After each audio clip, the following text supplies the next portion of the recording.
Shalom, selamat siang untuk kita semua. Kita mengucap syukur kepada Tuhan untuk kasih setia Tuhan. Hingga saat ini kita masih boleh diberkati, boleh menikmati berkat-berkat Tuhan. Kita mengucap syukur untuk kebaikan Tuhan selama kegiatan kita, masa pengenalan lingkungan sekolah untuk tingkat SMP, SMA, SMK, Metodis Tanjung Merawa. Saat ini kita akan beribadah untuk menutup semua kegiatan kita. Kita kembalikan kepada Tuhan ucapan syukur kita.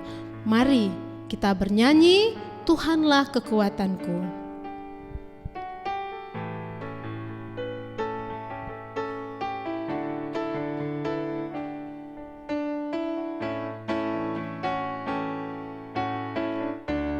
Tuhanlah kekuatan dan mazmurku, Dia gunung batu dan keselamatanku. Hanya padamu hatiku percaya, Dialah menara dan kota perlindungan. Ku mau selalu bersyukur sebab cintamu padaku takkan pernah berubah. Hatiku percaya walau bumi bergoncang, gunung-gunung beranjak, namun kasih setiamu tak pergi dariku. Kita mengucap syukur kepada Tuhan. Kita nyanyikan pujian ini kembali dari awal. Tuhanlah kekuatanku. Tuhanlah kekuatan dan mazmurku, Dia gunung batu dan keselamatanku. Hanya padamu hatiku percaya, Kaulah menara dan kota perlindungan. Ku mau selalu bersyukur sebab cintamu padaku takkan pernah berubah. Hatiku percaya walau bumi bergoncang, gunung-gunung beranjak, namun kasih setiamu tak pergi dariku. Ku mau selalu bersyukur sebab cintamu padaku takkan pernah berubah. Hatiku percaya walau bumi bergoncang, gunung-gunung beranjak, namun kasih setiamu tak pergi dariku. Terpujilah Tuhan. Mari kita berdoa. Segala puji, hormat, serta syukur kami naikkan kepadamu ya Bapa, untuk kasih setia Tuhan, perlindungan Tuhan, kasih Tuhan yang berlimpah-limpah dalam hidup kami. Saat ini Tuhan, kami anak-anak Tuhan datang ke hadapan-Mu. Kami telah melakukan masa pengenalan lingkungan sekolah untuk tingkat SMP, SMA, dan SMK. Tuhan terus memberkati kami melalui kegiatan kami, sekalipun kami tidak bisa bertatap muka langsung Tuhan. Tapi kami tetap Tuhan berkati hingga boleh menyesuaikan MPLS ini Tuhan. Selama 4 hari Tuhan terus memberkati kami. Terima kasih Bapa. Dan saat ini Tuhan, kami mau melalui pujian kami, melalui ibadah singkat kami mau kembalikan segala berkat Tuhan itu sebagai ucapan syukur kami. Sejenak kami akan mendengarkan firman Tuhan. Urapi kami Bapa dari tempat kami masing-masing. Dan anak Tuhan yang akan membawakan firman, mari Tuhan juga yang memberkati. Terima kasih Bapa, terima kasih Tuhan. Kami mulai ibadah ini hanya di dalam nama Tuhan Yesus, Juru Selamat kami yang hidup. Amin. Sebelum kita mendengarkan firman Tuhan yang akan dibawakan oleh Ibu J.L. Tobing, Kita angkat pujian ini.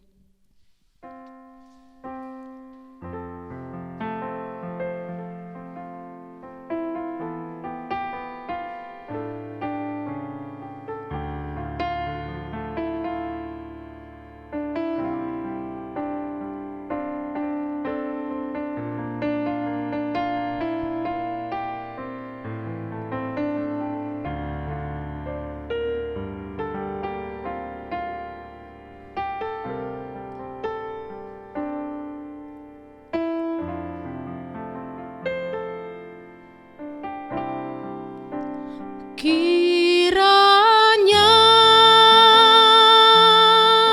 Engkau memberkati aku berlimpah-limpah dan memperluas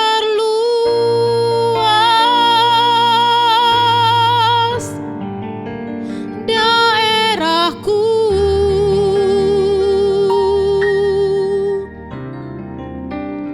Dan kiranya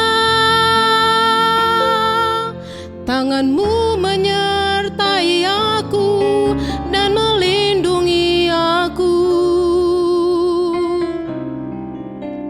daripada malapetaka, sehingga kesakitan tidak menimpa aku. Kiranya Tuhan memberkati aku. Kiranya Engkau memberkati aku berlimpah-limpah dan memperluas daerahku.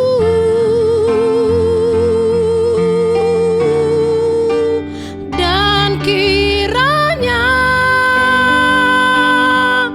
tangan-Mu menyertai aku dan melindungi aku daripada malapetaka, sehingga kesakitan tidak menimpa aku.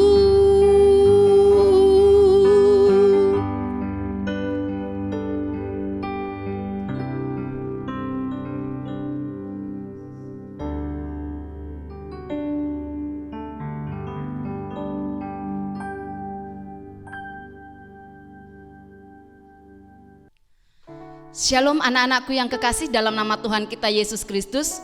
Firman Tuhan yang kita sampaikan pada hari ini dalam penutupan kegiatan MPLS kita diambil dari kitab 1 Samuel 17 ayat yang ke-45. 1 Samuel 17 ayat yang ke-45. Mari sama-sama kita memperhatikan pembacaan firman Tuhan ini. Tetapi Daud berkata kepada orang Filistin itu, "Engkau mendatangi aku dengan pedang dan tombak dan lembing, tetapi aku mendatangi engkau dengan nama Tuhan semesta alam, Allah segala barisan Israel yang kau tantang ini." Demikian pembacaan firman Tuhan. Anak-anakku yang kekasih dalam nama Tuhan kita Yesus Kristus, kita tahu siapa itu Daud. Daud itu adalah orang yang masih muda. Dia menantang Goliat, atau dia mau berperang melawan Goliat. Siapakah Goliat itu? Goliat itu adalah orang yang memiliki tubuh yang besar, bagaikan raksasa. Namun ketika dia menantang Goliat, dia tidak mengalami ketakutan sekalipun pada saat itu dia berhadapan dengan orang yang begitu besar.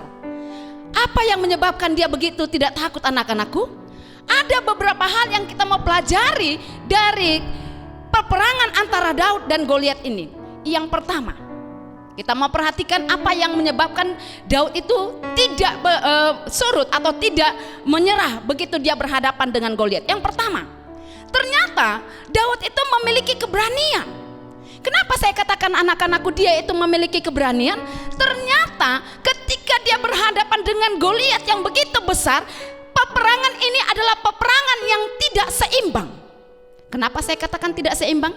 Dari segi fisiknya saja ada perbedaan antara Goliat dengan Daud.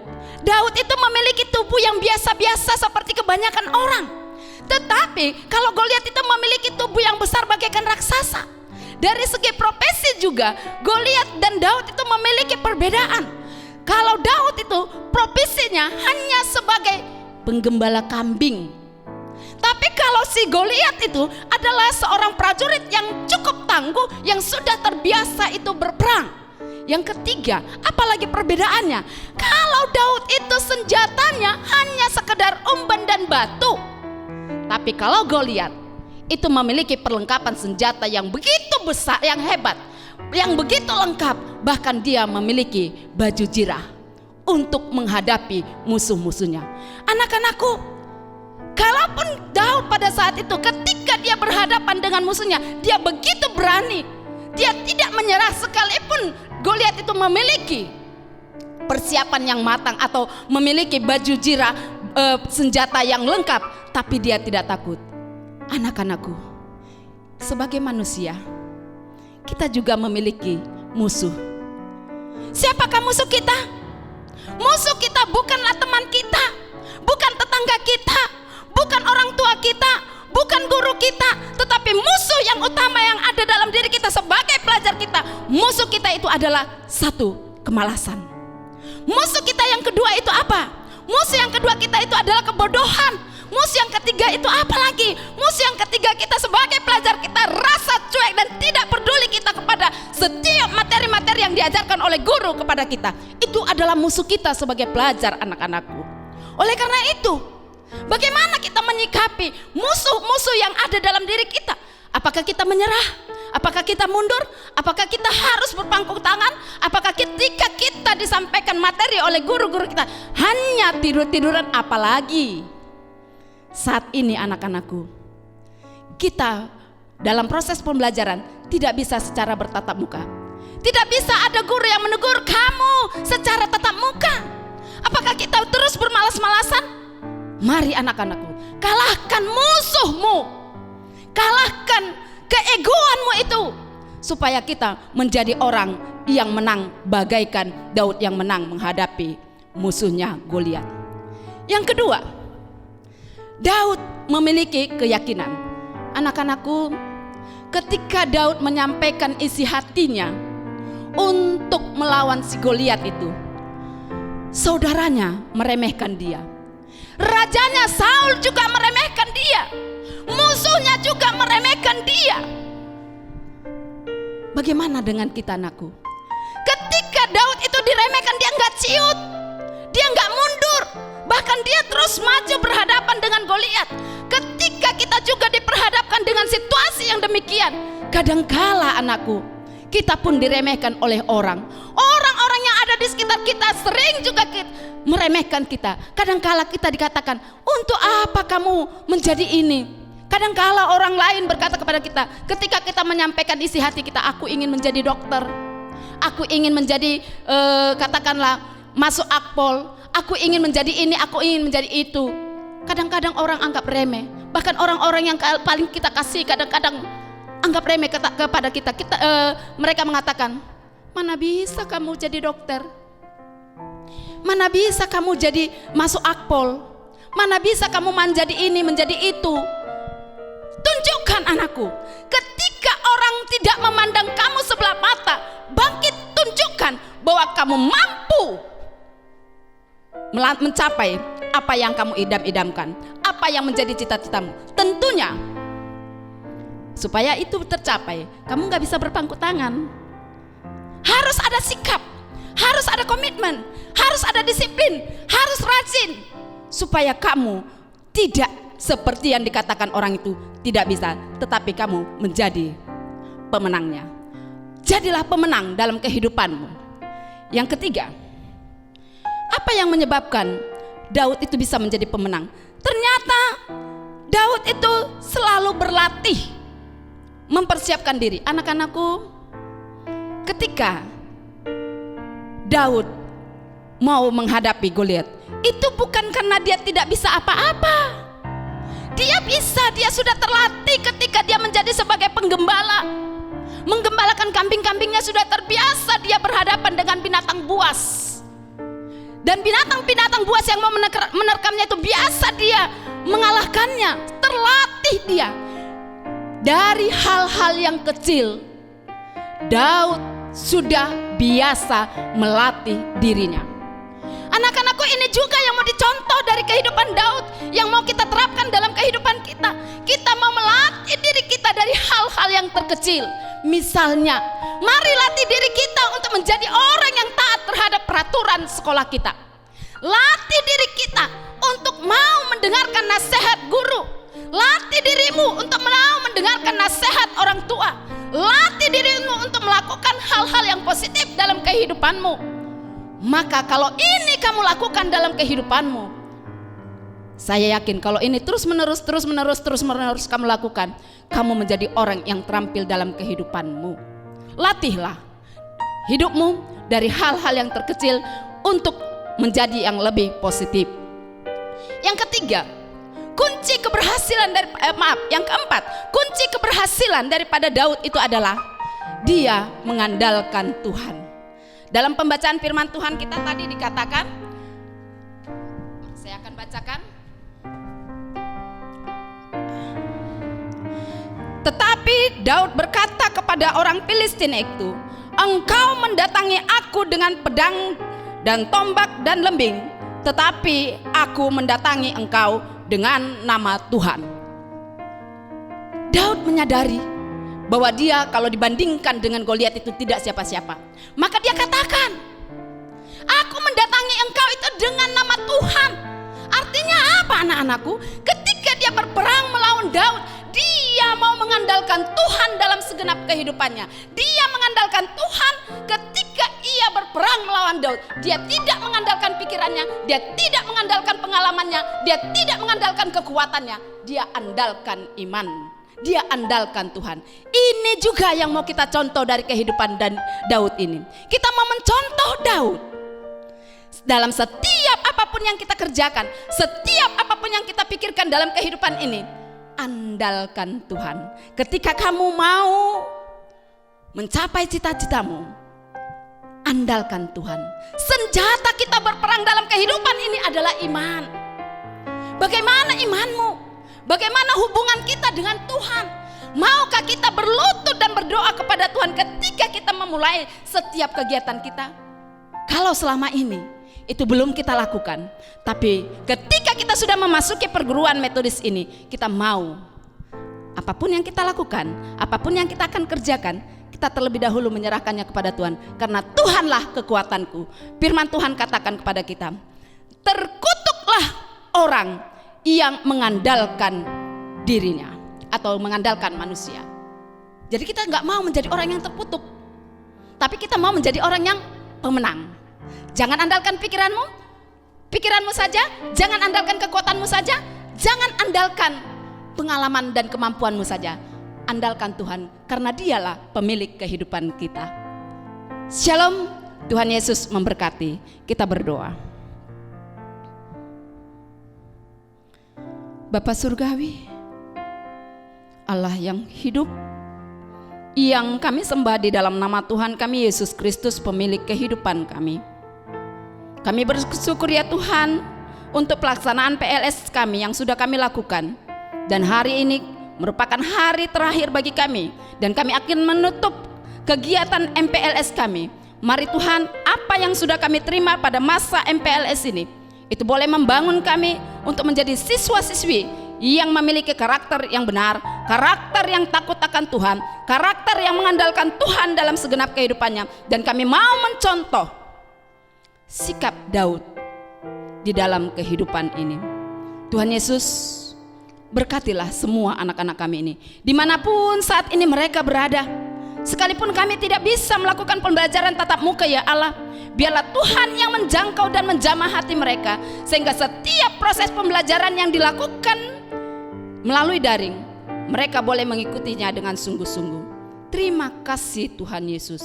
Terima kasih ya Allah. Kami percayakan seluruh kehidupan kami dan seluruh rangkaian kegiatan proses belajar kami 1 tahun ke depan ke dalam pimpinan tangan Tuhan. Mohon Tuhan yang mengajari, mohon Tuhan yang memberikan hikmat, Tuhan yang menolong kami supaya kami menjadi pemenang-pemenang di dalam kehidupan ini. Terima kasih Tuhan Yesus. Dalam nama Yesus Kristus Allah yang hidup, kami sudah berdoa dan mengucap syukur kepadamu. Amin. Sama-sama kita mengucapkan doa Bapa kami. Kita mulai.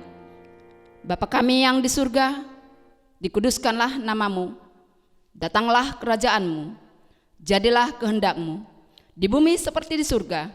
Berilah kami pada hari ini makanan kami yang secukupnya, dan ampunilah kami akan kesalahan kami, seperti kami juga telah mengampuni orang yang bersalah kepada kami. Dan janganlah membawa kami kepada pencobaan, tapi lepaskanlah kami daripada yang jahat. Karena Engkaulah yang punya kerajaan dan kuasa dan kemuliaan sampai selama-lamanya. Amin. Shalom. Tuhan Yesus memberkati.